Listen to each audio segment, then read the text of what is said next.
ninth bridge course. Today we are covering the chemistry part. Let me go with the first lesson, the matter in our surroundings. So, Muskan, I think so, she has entered the session. Okay. And now today we'll be having ninth chemistry and we will be covering ninth chemistry chapters under bridge course. Okay. Now you'll be having videos on ninth standard chemistry chapters. Okay, Porbandar Plant Diary has entered as usually. He'll be entering the 10th standard live sessions. Now he started entering for 9th session. Okay, thanks for your visit. Thank you.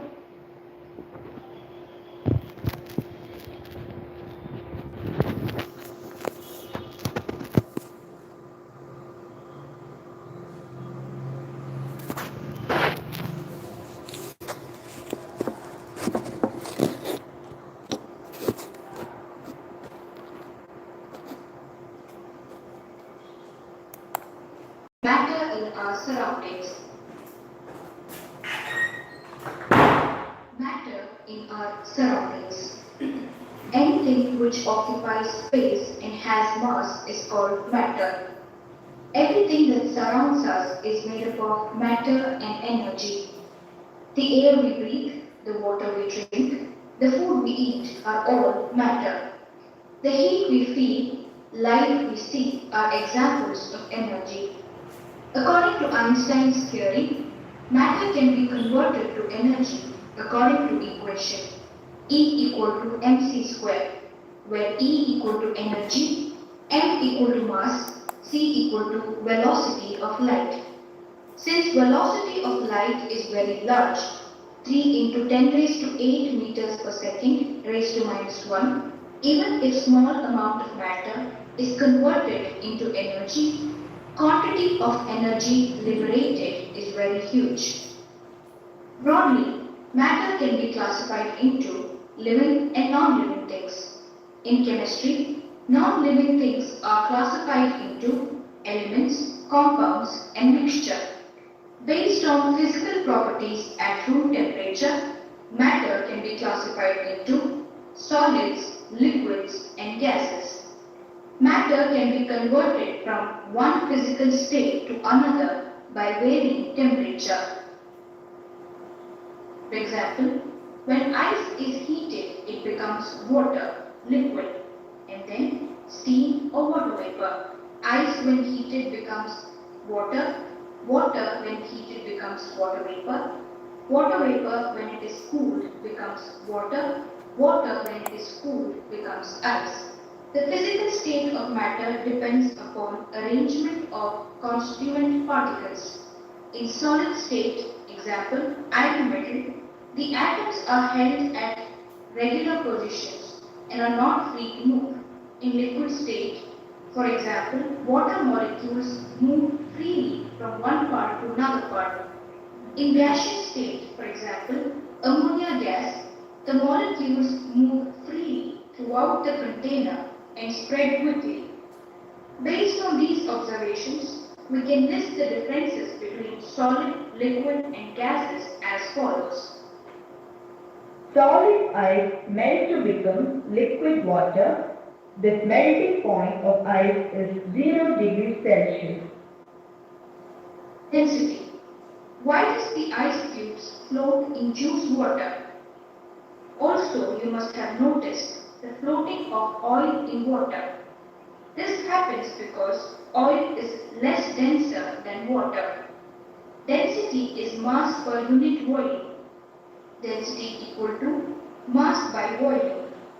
SI unit of density is kg per meter cube volume. Density of some common liquids are A. Water 1 gm per cc, B. Milk 1.02 gm per cc, C. Groundnut oil 0.91 gm per cc. Density of some materials. Material density in G per centimeter cube.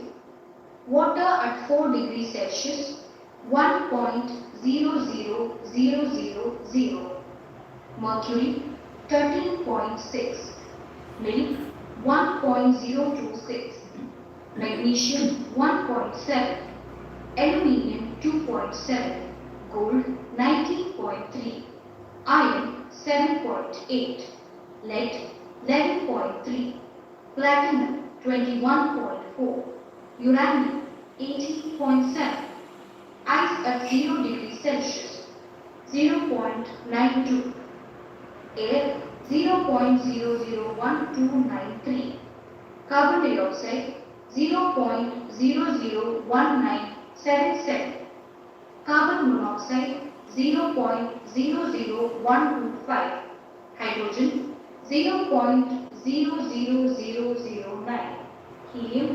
0.000178, nitrogen 0.001251.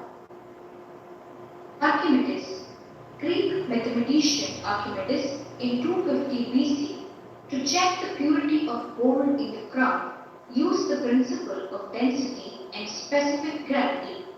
Here he immersed a pure gold crown in a tub filled with water and measured the water displaced and an impure crown which displaced more water. Based on these, we use many principles in our day-to-day life.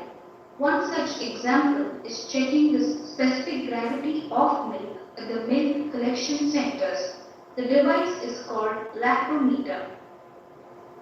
Specific gravity. Specific gravity is the ratio of density of a substance or material to that of water at 4 degrees Celsius. Specific gravity equal to P of substance by P of water at 4 degrees Celsius.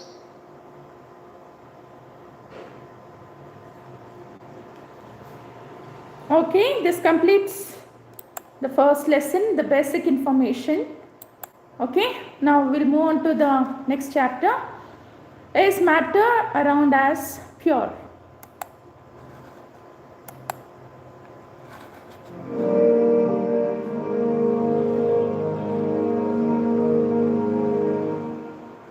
Chapter 2. Is matter around us pure? Is matter around us pure? We observe milk, ghee, oil, spices, etc. on daily basis. We also see the word pure written on the packages. What does this signify? Chemically, a matter is pure if it consists of a type of matter. Milk, for example, is a mixture of water, proteins, fats, etc. Similarly, we have most of the matter around us in mixture form, like soil, minerals, etc. A mixture consists of many particles of matter. When we put salt, sodium chloride in water, it dissolves. We can separate water and dissolve sodium chloride by physical process of evaporation. Sodium chloride by itself cannot be further separated by physical process. Mixtures are further categorized into homogeneous and heterogeneous mixtures. A mixture of water with potassium permanganate is called homogeneous mixture. A mixture of water, salt, and iron fillings is called heterogeneous mixtures. We have three more types of solutions based on the solubility of particles in the solvent. A. Solution, homogeneous mixture. B. Suspension, non-homogeneous mixture with particles dispersed in the mixture. C. Colloidal solution. Particles are uniformly spread throughout the solution. Let us learn in detail about solution. Solution is a homogeneous mixture. We have solutions like air, solids like alloys and liquids like soda, etc. Here, the particles are distributed evenly in the solution. A solution consists of a solute and a solvent. The component in larger amount is generally called a solvent, and the one which dissolves in it called solute. Examples: 1. Solution of sugar in water. Solid in liquid is a solution. 2. Aerated soft drinks have gases. CO2 dissolved in sugar mixed water. Properties of solutions: A. It is homogeneous mixture. B. Particles do not settle down when left undisturbed. C. Particles are small, less than 1 nm or 10 raised to minus 9 meter. Hence, they do not scatter the light. We classify the concentration of the solution based on the solute, like dilute, concentric, or saturated. When we add solute to solvent at a fixed temperature, it dissolves in it. A stage at which no more solute gets dissolved in solvent is called saturated stage. Concentration of solution equal to amount of solute by amount of solvent. Suspension. It is a non-homogeneous mixture in which solute particles do not dissolve completely in solvent. They remain suspended in the mixture and are visible to naked eye. Properties of suspension. A. It is a heterogeneous mixture. B. Solute particles can be seen with naked eyes. C. Particles settle down when left undisturbed, hence can be filtered easily. D. They make the light scatter when passed through it. Colloidal solution. It is a heterogeneous mixture of small particles spread throughout the solution. Example, milk. They can scatter a beam of light when passed through it. This is called Tyndall effect. This is observed when sunlight passes through thick forest. Here, tiny water particles in the air act as colloids. Properties of colloids. A. It is a heterogeneous mixture. B. Colloid particles cannot be seen with naked eyes. C. They scatter a beam of light when passed through. D. They do not settle down when left undisturbed and hence cannot be separated by filtration. Few common examples of colloid are listed below. Dispersed phase, dispersing medium, type, example. Liquid, gas, aerosol, fog, clouds, mist. Solid gas, aerosol, smoke, automobile exhaust. Gas, liquid, foam, shaving cream. Liquid, emulsion, milk, face cream. Solid liquid, salt or solution, milk or magnesia, mud. Gas, solid, foam, rubber, sponge or pumice. Liquid, solid, gel, jelly, cheese, butter. Solid solution, colored gemstone or milky glass. Separating components of mixture. There are various methods used to separate the contents of mixtures. Heterogeneous mixtures can be separated by simple physical methods like hand picking, sieving, filtration used in our daily life. Separation by heating. We observe that when a drop of ink is put in water, it can be separated by boiling the water to evaporate. The steps are: heat the beaker with water and ink with a closed watch glass. On continuing the heating, we see the evaporation of water and ink getting deposited on watch glass. By this method, we can separate volatile component solvent from mixture using evaporation. Centrifugal separation. This method is used in milk dairies to separate butter from cream. Here, the milk taken in a test tube is made to pass through centrifuge machine or at homes using a churning device. Smaller particles are difficult to filter using filtration technique. Hence, centrifuge helps to separate butter from milk. The applications of centrifuge are diagnostic laboratories in blood and urine tests, dairies to separate butter from milk, washing machines to squeeze water from wet clothes. Separation of immiscible liquids. We can separate immiscible liquids like mixture of water and kerosene by allowing them to remain undisturbed in a separating funnel. When left undisturbed for some time, we observe that kerosene floats over water. By allowing the water to flow down, we can separate the mixture. This is based on separation, and separation is based on their densities. Separation by sublimation. Mixtures of solids like ammonium chloride and sodium chloride can be separated by sublimation. Here, the mixture is heated in a beaker and volatile component separates from the mixture. Some of the examples are camphor, naphthalene, ammonium chloride, etc. Separation of solutes that dissolve in solvent. This is a process to separate different colors from a solution. Here, the soluble dye colors are separated using a technique called chromatography. Let's conduct a simple experiment to demonstrate the power of a chromatographic separation. 1. Take a few leaves and crush them in a mortar. 2. Spot a drop of the leaf extract on a strip of chromatographic paper 0.5 cm above the edge of the paper. Chromatographic paper is made up of cellulose and is quite polar in nature. 3. Place the strip of paper in a jar that contains a small volume of propanol, acetone. There should be just enough propanol that the edge of the paper dips in it comfortably. Place a lid on the jar to avoid any evaporation of the solvent. 4. Let the solvent rise up the paper by capillary action. Remove the paper strip from the jar once the solvent has reached the solvent front level. 5. You will notice the following. The various components of the leaf pigment separate out. Could you have ever imagined that a leaf pigment was made up of so many compounds?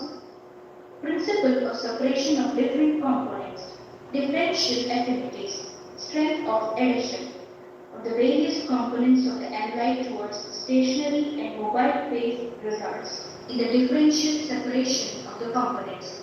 Affinity in turn is dictated by two properties of the molecule, absorption and solubility. We'll study more about this in higher standards. Separation by distillation. Let us try to understand on how to separate mixture of two miscible liquids, example water and acetone. Take a mixture of acetone and water in a distillation flask. Fix a thermometer and arrange the apparatus as shown below. Heat the mixture slowly, keeping a close watch at the thermometer. The acetone vaporizes, condensates in condenser and can be collected from condenser outlet. Water is left behind in distillation flask. When the difference in the boiling points is less than 25 K, then fractional distillation is used. This is used in separation of petroleum products. A fractioning column is fixed at the top between distillation flask and condenser. Separation of air components. Steps involved in separation of the components of air. First, the air is filtered and the dust particles are removed. The air is then compressed under high pressure in a chamber. It is then passed through a water condenser to lower its temperature. The condenser air then moves into a separator where carbon dioxide separates out as dry ice. The air now becomes cold and turns into a liquid because of repeated compression.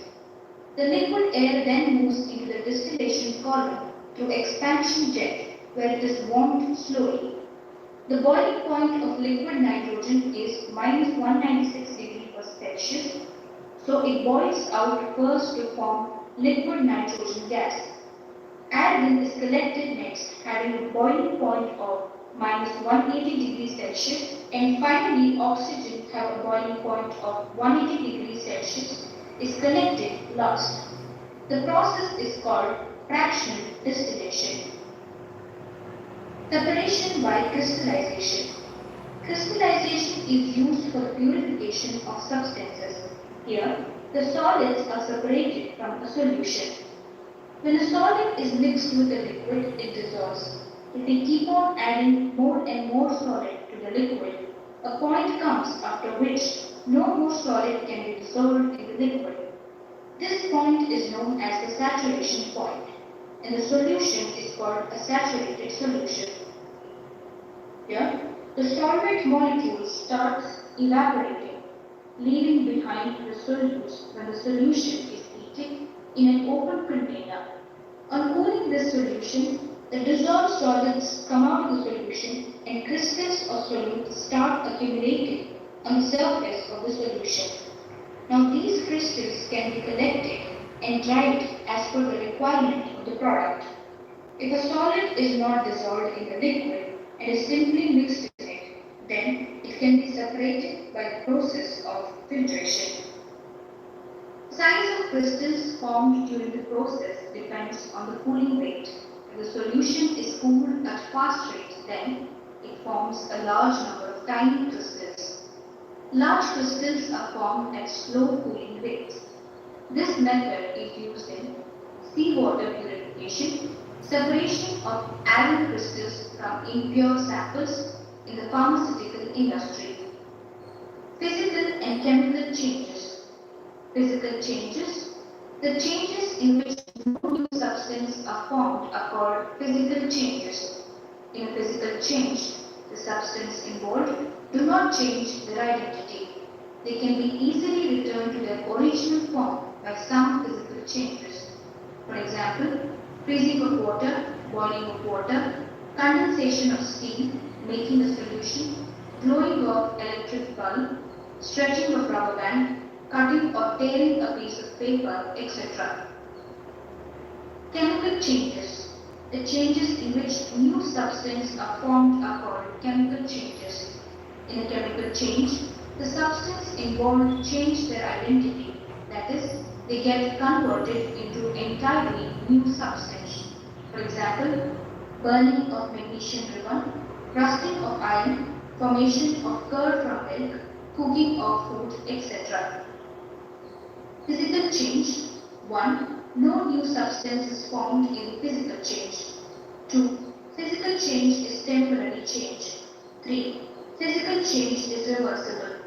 4. Very little heat or light energy is usually absorbed or given out in a physical change. 5. The mass of a substance does not alter in a physical change. Chemical change. 1. A new substance is formed in a chemical change. 2. A chemical change is a permanent change.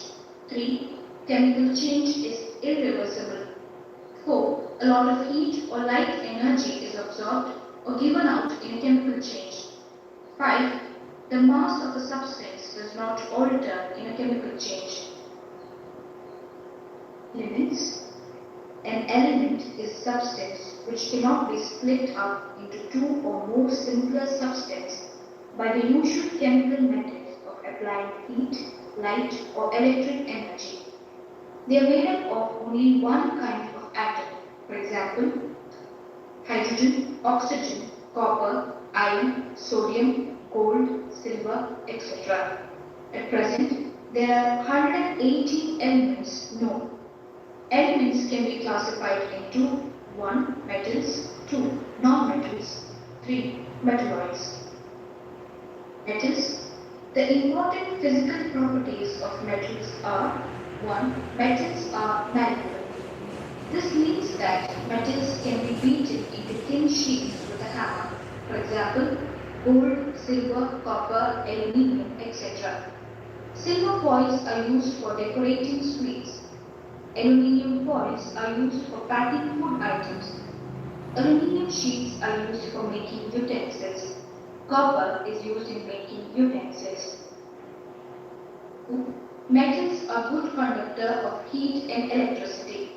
This means that metals allow heat and electricity to pass through them easily. For example, silver is the best conductor of heat and electricity. Copper and aluminium metals are also very good conductors and are used in cooking utensils water boilers, electric wires. Lead and mercury are poor conductor of heat and electricity. 3.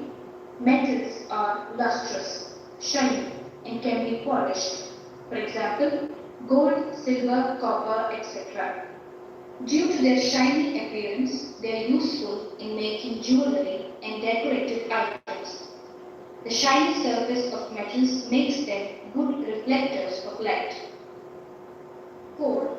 Metals are generally hard. For example, iron, copper, aluminium, etc. are hard. They cannot be cut with knife. Sodium and potassium are exceptions. They are soft metals and can be cut with knife easily.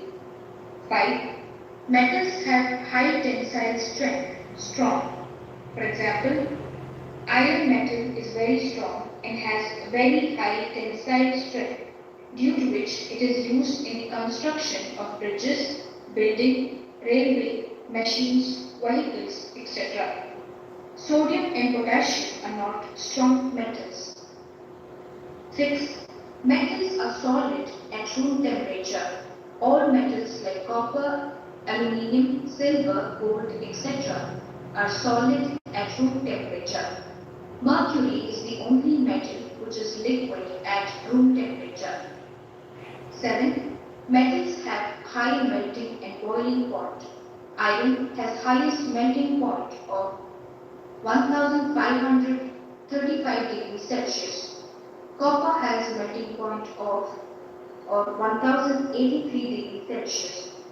Sodium and potassium have low melting point. 8. Metals have high densities. Density of iron is 7.8 gram per centimeter cube, which is quite high. Sodium and potassium metal have low density. 9. Metals are sonorous. This means that metals make a ringing sound when we strike them. And metals usually have a silver or grey color, except copper and gold. Non-metals. The important physical properties of non-metals are: 1. Non-metals are not malleable.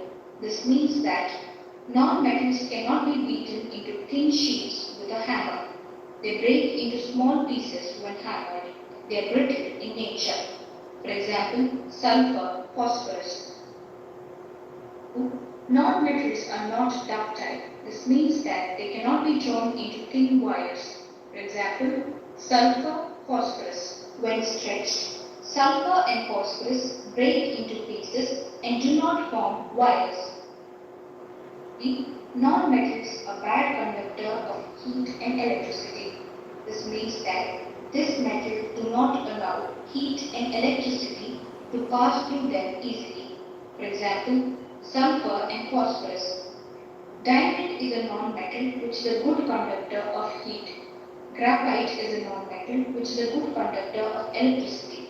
Therefore, it is used for making electrodes. 4. Non-metals are not lustrous. They have dull appearance. For example, sulfur, phosphorus. Iodine is a non-metal having lustrous appearance. 5. Non-metals are generally soft. They can be easily cut with knife. For example, sulfur and phosphorus. Diamond, allotrope of carbon, is very hard. 6. Non-metals have low tensile strength, not strong. 7. Non-metals are solids, liquid or gases at room temperature. For example, carbon, sulfur, phosphorus are solids. Bromine is a liquid. Hydrogen, oxygen, nitrogen, etc. are gases. 8. Non-metals have low melting and boiling point. Only graphite has high melting point.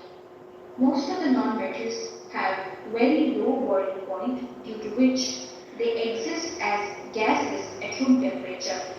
9. Non-metals have low densities. Iodine is the only non-metal having high density. Non-metals are not sonorous. 11. Non-metals have many different colors. For example, sulfur is yellow, Phosphorus is red or white, chlorine is yellowish green, bromine is red brown. Compounds. A compound is a substance made up of two or more elements chemically combined in a fixed proportion by mass.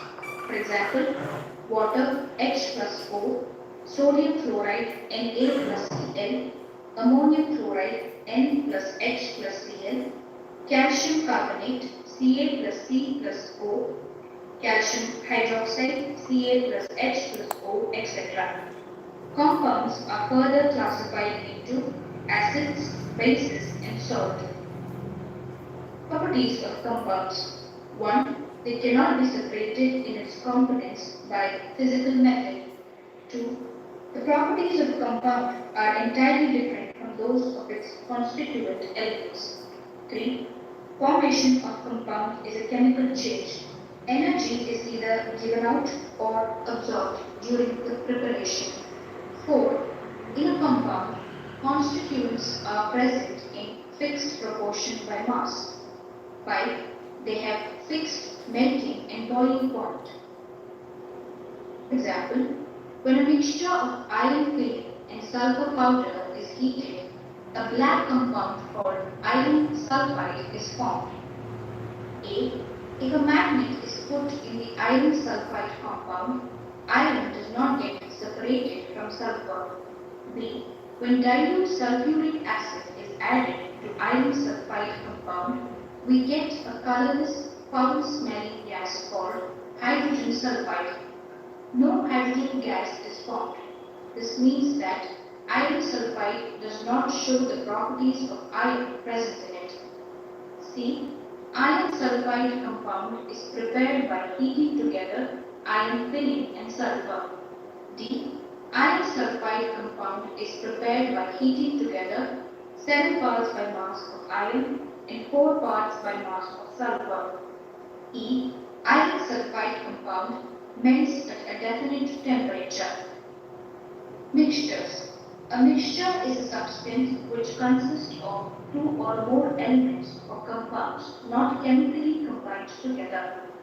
For example, air is a mixture of gases like oxygen, nitrogen, iron, carbon dioxide, etc. Gunpowder is a mixture of potassium nitrate, sulfur, charcoal. Brass is a mixture of copper and zinc. The various substances present in a mixture are called as its constituents or components. Okay, this ends the chapter is matter around us fuel, and we'll move on to the next chapter, atoms and molecules.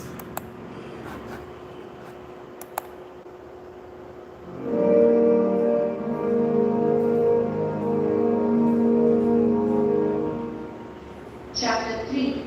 Atoms and Molecules. Composition of an atom. According to Dalton's atomic theory, atoms are indivisible. But experiments done by Rutherford, J.J. Thomson, etc. have shown that atoms are divisible and they contain subatomic particles, protons, electrons and neutrons. Except hydrogen, all other atoms contain neutrons. Protons are positively charged, electrons are negatively charged, and neutrons are neutral particles. Remember, a chemical reaction indicates the ratio by weight in which reactants combine and weight of products formed. Example, 2H2 plus O2 gives rise to 2H2O, that is 4 grams, 32 grams and 36 grams. The 4 parts by weight of hydrogen and 32 parts.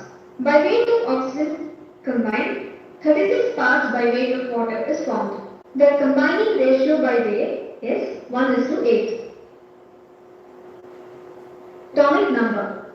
Atomic number of an element is the number of protons present in an atom of the element. As the atom is electrically neutral, atomic number is also equal to the number of electrons present in the atom. Atomic number is equal to number of protons is equal to number of electrons. Example, atomic number of carbon is 6. An atom of carbon contains 6 protons and also 6 electrons. Similarly, atomic number of iron is 26. It contains 26 protons and also 26 electrons. Mass number or A. Mass of an atom is mainly due to protons and neutrons. Electrons have negligible mass. Protons and neutrons are found in the nucleus of an atom, while electrons revolve around the nucleus in different orbits of fixed radii. Protons and neutrons are collectively called nucleons. Mass number of an atom is equal to total number of protons and neutrons present in it. Atomic mass number or A is equal to number of protons plus number of neutrons. That is equal to atomic number plus number of neutrons. That is equal to Z plus M. Example, mass number of oxygen is 16. An atom of oxygen contains 8 protons and 8 neutrons. Similarly, an atom of carbon contains 6 protons and 6 neutrons. So, its mass number is 12. Problem. Atomic number of silver is 47. Its mass number is 108. Calculate the number of neutrons. Solution is 8 is equal to 108. Z is equal to 47. We know that A is equal to Z plus N. Therefore, N is equal to A minus Z.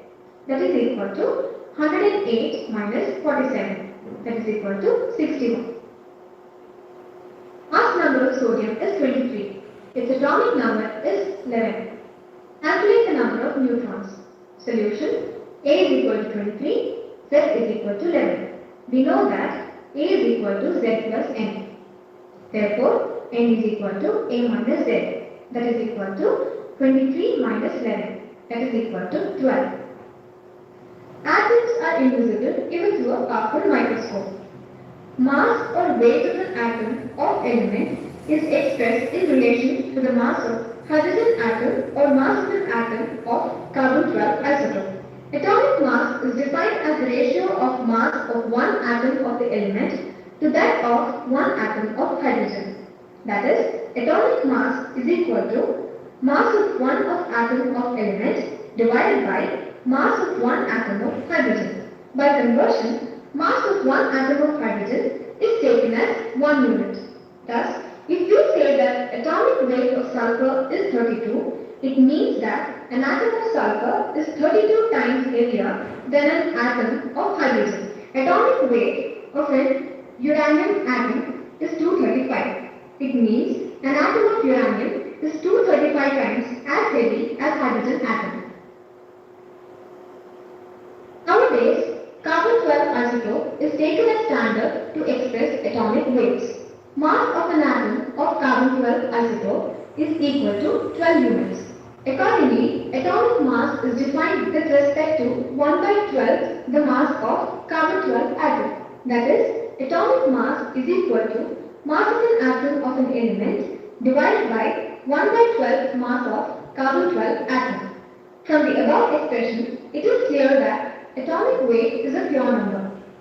If it is expressed in terms of grams, it is called gram atomic weight. Thus, gram atomic weight of sulfur is 32 grams. Terms atomic mass and atomic weight are used synonymously.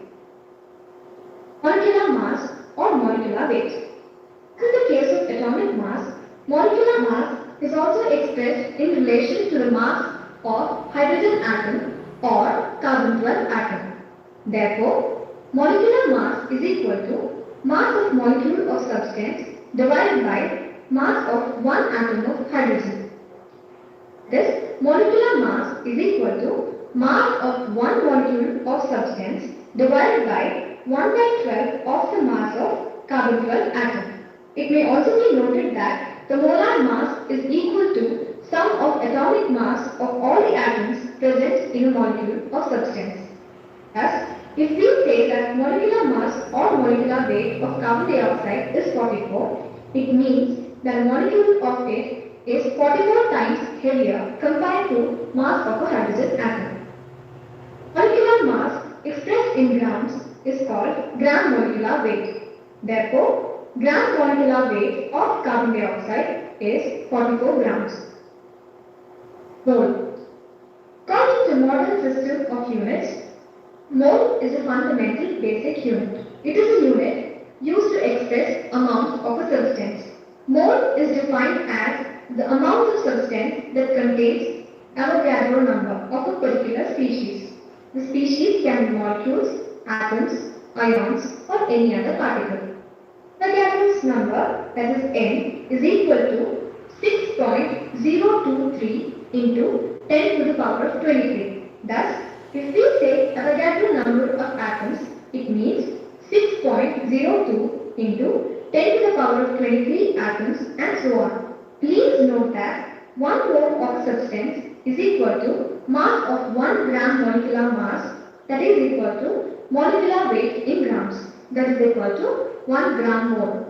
Thus, 44 grams of carbon dioxide is equal to 1 gram mole. That is, 44 grams of carbon dioxide contains 6.023 into 10 to the power of 23 molecules of carbon dioxide.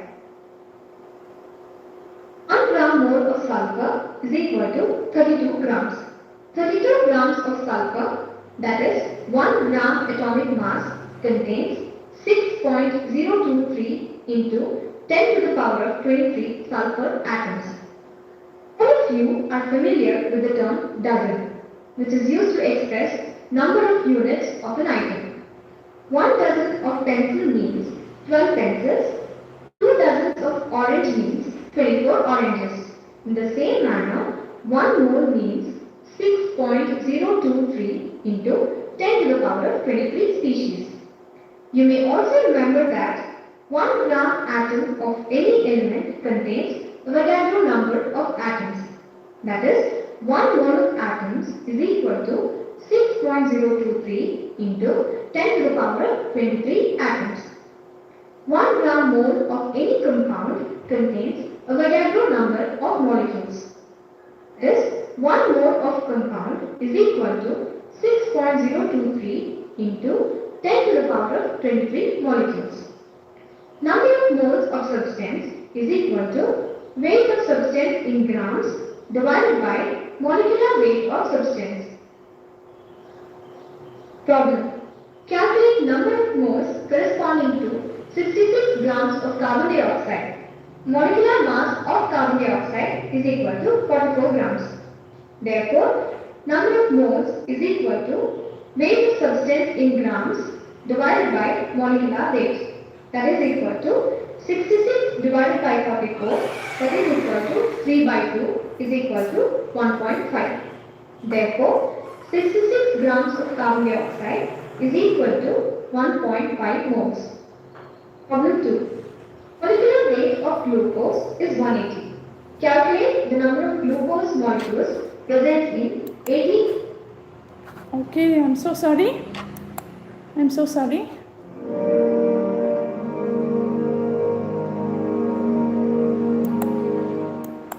Experiments done by Rutherford. Proton H2 plus 36 the element. Atomic electrons, mass number. In different orbits of fixed radix, mass number or A of oxygen is fixed. Atomic for that A is 23 minus Z. That's so hydrogen atom or mass of an atom of carbon 12 isotope. Mass of one atom, then an atom, carbon 12 atom. That is, atomic mass is equal to mass of an atom of an element divided by 1 by 12 mass of carbon 12 atom. From the above expression, it is clear that weight. Okay, all were in the problems, right? Substance divided by. I think these concepts were completed. Molecular weight of therefore, this amount number, that is n, is equal to 6.023 into 10 to the power of 23. Thus, if we say Avogadro number of atoms, it means 6.02 into 10 to the power of 23 atoms and so on. Please note that 1 mole of substance is equal to mass of 1 gram molecular mass, that is equal to molecular weight in grams, that is equal to 1 gram mole. Thus, 44 grams of carbon dioxide is equal to 1 gram mole. That is, 44 grams of carbon dioxide contains 6.023 into 10 to the power 23 molecules of carbon dioxide. 1 gram mole of sulfur is equal to 32 grams. 32 grams of sulfur, that is 1 gram atomic mass, contains 6.023 into 10 to the power 23 sulfur atoms. All of you are familiar with the term dozen, which is used to express number of units of an item. 1 dozen of pencil means 12 pencils, 2 dozens of orange means 24 oranges. In the same manner, 1 mole means 6.023 into 10 to the power 23 species. You may also remember that 1 gram atom of any element contains Avogadro number of atoms.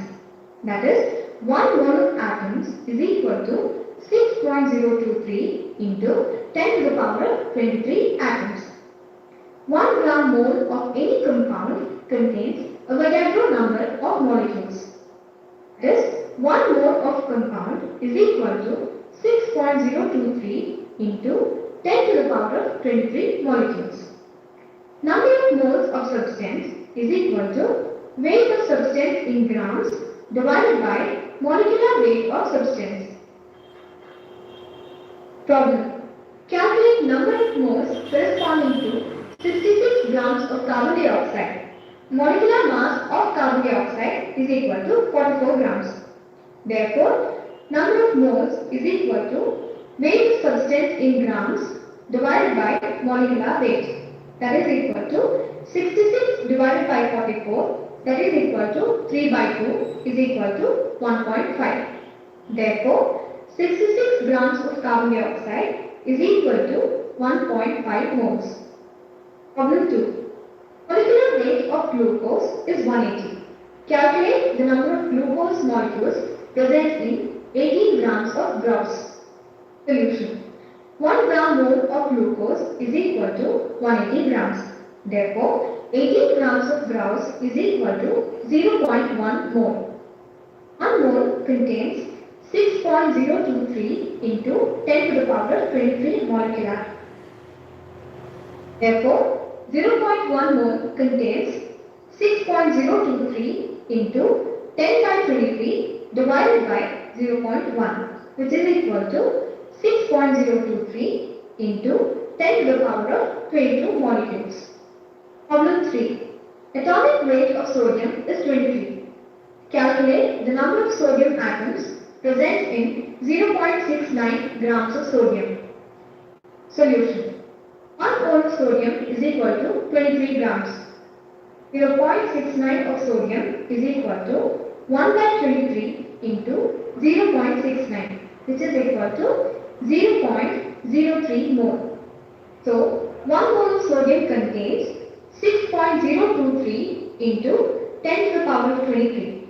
Therefore, 0.03 mole of sodium contains 6.023 into 10 to the power of 23 into 0.03.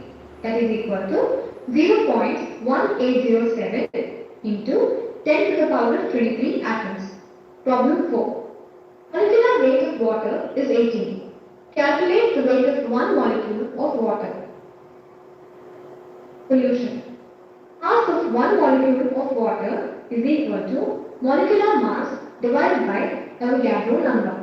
That is equal to 18 by 6.023 into 10 to the power of 23 is equal to 2.9885 into 10 to the power of minus 23 grams. That is equal to 2.9885 into 10 to the power of minus 26 kgs. Problem 5. Calculate the percentage of nitrogen in ammonia. Solution. Molecular formula of ammonia is NH3. Molecular is equal to 1 into atomic weight. Therefore, mass of nitrogen plus 3 into atomic mass of hydrogen is equal to 1 into 14 plus 3 into 1. that is equal to 17. Therefore, 17 grams of ammonia contains 14 grams of nitrogen. Therefore, 100 grams is equal to 14 by 17 into 100, that is equal to 82.35. So the answer is percentage of nitrogen is equal to 82.35. Problem 6. Calculate the percentage of carbon in limestone. Solution. Chemical formula of limestone is CaCO3.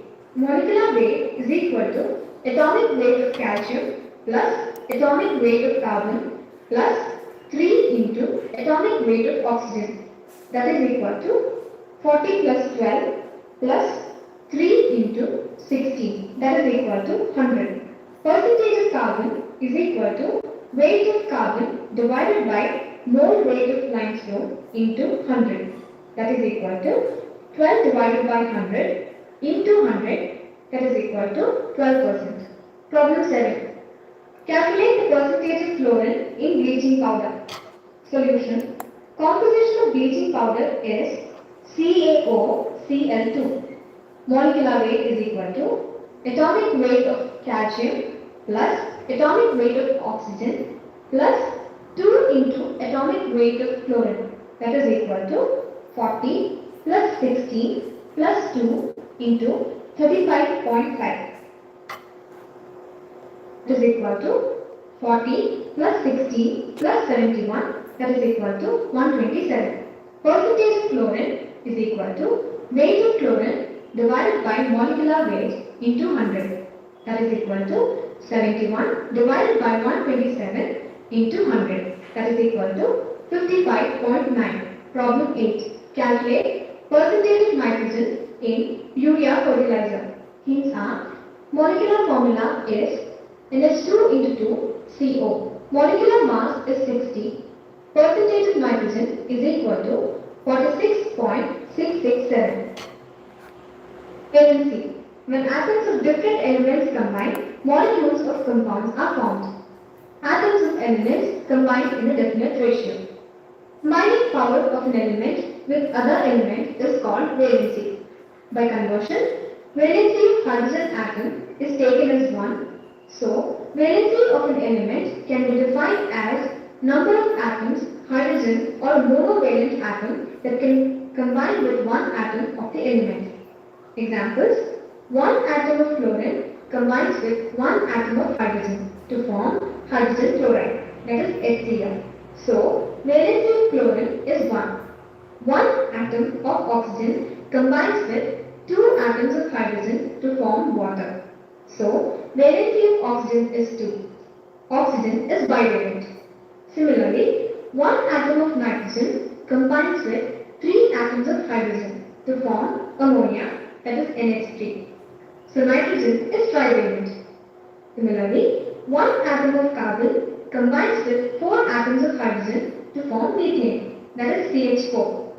So, valency of carbon is 4. Similarly, one atom of sulfur combines with 2 atoms of oxygen to form sulfur dioxide, that is SO2. Oxygen is divalent atom. So, valency of sulfur is 4. Variable valency. Certain elements show more than one valency in forming compounds. Such property of an element is called variable valency. Example: in the compounds hydrogen sulfides, that is H2SO, sulfur dioxide, that is SO2, and sulfur trioxide, that is SO3, valencies of sulfur are 2, 4, and 6 respectively.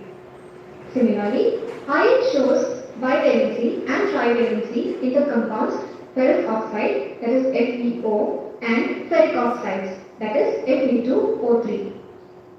Similarly, the valencies of phosphorus in phosphorus trichloride, that is PCl3, and pentachloride, that is PCl5, are 3 and 5 respectively. According to modern concept, number of electrons lost or gained by an atom of an element during formation of a compound is equal to its valency.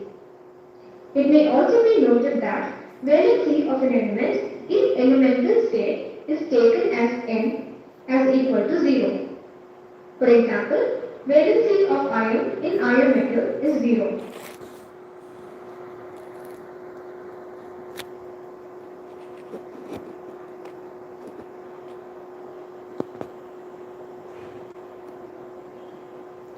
Okay, this completes the chapter.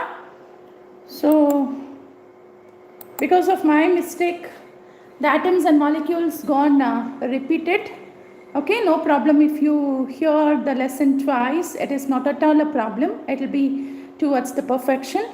Okay, now we'll have the last chapter in chemistry, the structure of atom.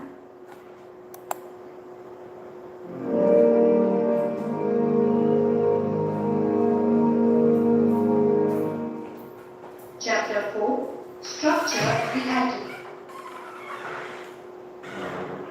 Structure of an atom. Our present day knowledge on structure of atom is based on researches done by scientists at the end of 19th century and beginning of 20th century. Atoms contain protons and neutrons in the nucleons, and electrons revolve around the nucleons in various orbits. Structure of an atom can be represented as follows. As the radius of orbits increases, energy of electrons also increases. Orbits having comparable energies are called shell. A shell consists of subshells. Shells are denoted by letters K, L, M, N, etc., depending upon their distance from the nucleus. Shells are respectively indicated by number 1, 2, 3, 4, etc. Each shell can hold different number of electrons. K shell can accommodate 2 electrons, L shell can accommodate 8 electrons, and so on. Number of electrons that a shell can hold is given by the expression 2n squared, where n equal to 1, 2, 3, 4, etc.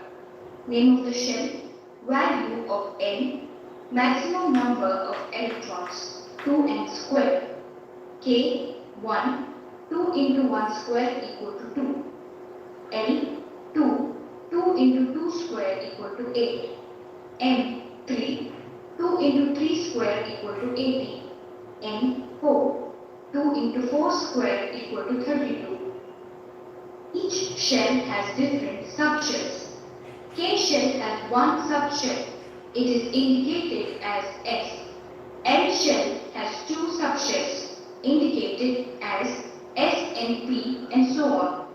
The subshell S can hold 2 electrons and P can hold 6 electrons as indicated below. Value, name of shell, number of subshells, notation of subshells, maximum number of electrons, configuration. 1 K 1 S 1 S2 equal to 2, 2 L 2 SP 2 S2 2 P6 equal to 8, 3 M 3 SPD 3 S2 3 P6 3 D10 equal to 18, 4 N 4 SPBF 4S2 4P6 4D10 4F14 equal to 32. Structure of an atom. The entire mass of an atom is due to the nucleons present in the nucleus. Protons and neutrons are the nucleons present in the nucleus. The electrons revolve around the nucleus in different orbits of fixed radius. Number of electrons revolving in the orbits is equal to total number of protons present in the nucleus. Thus, it may be noted that atoms are empty with nucleus occupying very small space. Electronic configuration of atoms. Arrangement of electrons in different subshells or orbitals of an atom of the elements is called electronic configuration. Electronic configuration indicates arrangement of electrons in different subshells. To write electronic configuration, the following steps may be noted. First, know the atomic number of element. It gives total number of electrons in the atom. Then each shell, that is n, can accommodate 2n to the power of 2 number of electrons. Then number of electrons that can be accommodated in various subshells, that is S2, P is equal to X, D is equal to 10, F is equal to 14. Then filling up of higher energy orbits starts only after the lower energy orbit is filled to its capacity. Then energies of various orbits in their increasing order, that is 1s, 2s, 2p, 3s, 3p, 4s, 3d, 4p, 5s. Energy level. In the K shell, there is one subshell, namely 1s. In the L shell, there are two subshells, namely 2s and 2p. In the M shell, there are three subshells, namely 3s, 3p and 3d. And similarly, in N shell, there are four subshells. In the O shell, there are five subshells and so on. The 1s orbital has lower energy compared to the 2s orbital. The 2s orbital has lower energy compared to the 2p orbital. The 2p orbital has lower energy compared to the 3s orbital and so on. Electrons are filled first in the lower energy orbital to the capacity before filling up of next higher energy orbital starts. So, the energy level sequence of atomic orbitals in an atom is 1s, 2s, 2p and 3s, 3p and 4s, 3d, 4p and 5s, 4d, 5p and 6s, 4s, 5d, 6p and 7s. Examples: electronic configuration of carbon. Atomic number of carbon is 6. It contains 6 electrons, 2 in the K shell and 4 in L shell. Therefore, configuration is 1s2, 2s2, 2p to the power of 6. Electronic configuration of sodium. Atomic number of sodium is 11. Its configuration is in K shell 1s2, in L shell 2s2p to the power of 6, in M shell 3s to the power of 1. Electronic configuration of iron. Its atomic number is 26. Its electronic configuration is 1s to the power of 2, 2s to the power of 2, 2p to the power of 6, 3s to the power of 2, 3p to the power of 6, 4s to the power of 2 and 3d to the power of 6. That is, in K shell 1s to the power of 2, 2s to the power of 2. In L shell 2p to the power of 6. In M shell 3s to the power of 2, 3p to the power of 6, 3d to the power of 6. And in N shell 4s to the power of 2. Electronic configuration. Atomic number of carbon is 6. It contains 6 protons in the nucleus and 6 electrons in orbits, out of which 2 electrons are present in 1s, that is K shell, 2 electrons are present in 2s orbital and 2 electrons are present in 2p orbital. Thus, there are 4 electrons in L shell, so its electronic configuration is 1s2, 2s2, 2p2. Significance of electronic configuration. Atoms which have similar electronic configuration show similar properties. Alkali metals have S1 configuration in the valence shell. Halogens have S to the power of 2, P to the power of 5 configuration in the valence shell. Electronic configuration of the outer shell indicate variancy of element configuration of sodium in the outer shell, that is 3s to the power of 1. Its variancy is 1. Configuration helps in classifying the elements into S, P, D and F blocks in the periodic table. Electronic configurations give us an idea of magnetic character of atom. That is, if there are odd number of electrons in the valence shell, then the element should be paramagnetic in atomic state. Knowledge of configuration is useful in finding nature of chemical bond between the atoms combining. Electronic configuration of some elements. Element, atomic number, electronic configuration. Hydrogen H1, 1s1. Helium He2, 1s2. Lithium Li3, 1s2, 2s1. Beryllium Be4, 1s2, 2s2. Boron B5, 1s2, 2s2, 2p1. Carbon C6, 1s2, 2s2, 2p2. Nitrogen N7, 1s2, 2s2, 2p3. Oxygen O8, 1s2, 2s2, 2p4. Fluorine F9, 1s2, 2s2, 2p5. Neon Ne10, 1s2, 2s2, 2p6. Fluorine Cn17, 1s2, 2s2, 2p6, 3s2, 3p5. Potassium K19, 1s2, 2s2, 2p6, 3s2, 3p6, 4s1.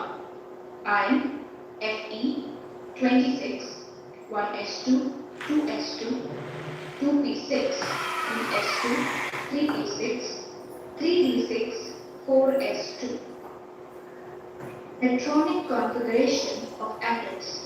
The Octet Rule. Let us examine the electronic configuration of some noble gases. Element, atomic number, electronic configuration. Helium He2, 1s2. Neon Ne10, 1s2, 2s2, 2p6. Argon Ar16, 1s2, 2s2, 2p6, 3s2, 3p6.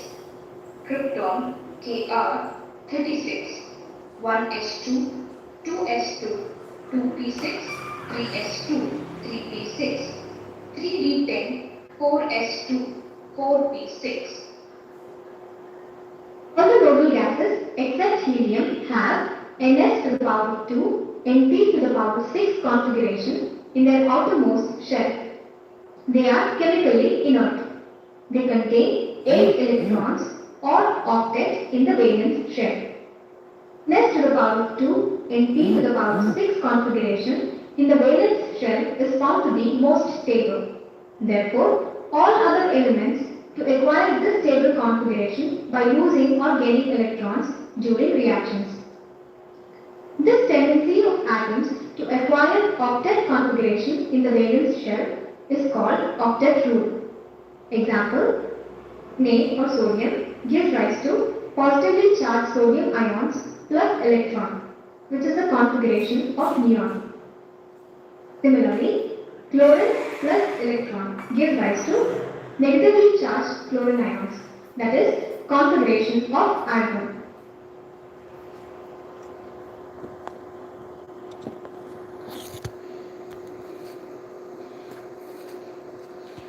Okay.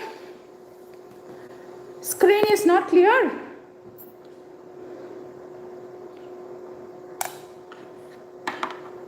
So if you all need any chapter to be repeated, please convey your doubt chapter in WhatsApp.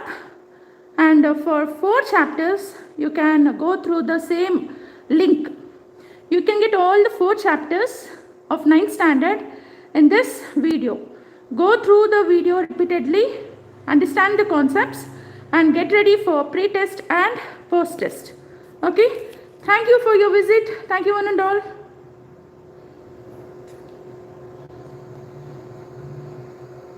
Okay, Kavyashri is having a problem that the screen is not visible. Okay, after this, the complete session, you can go through the same link and you will get the information. Okay, no problem. You can go through the same link and you can watch all the 4 lessons. Okay, bye, Bhavana. Muskan, Kavishri, and few students from 10th D section. I forgotten the name. As they entered, they typed the name. Okay. Okay. Thank you for all 9th D and 9th C section for your visit. Yeah, there will be test. There will be test, pre-test and post-test, and we have to go through this 9th syllabus in this month, July month. Okay, Muskan? And this month it is completely with the 9th syllabus. We are not supposed to go for 10th syllabus. You have to go through the 9th syllabus. Okay? The pre-test and post-test is completely based on the 9th chapters only. Okay, okay. Thank you one and all.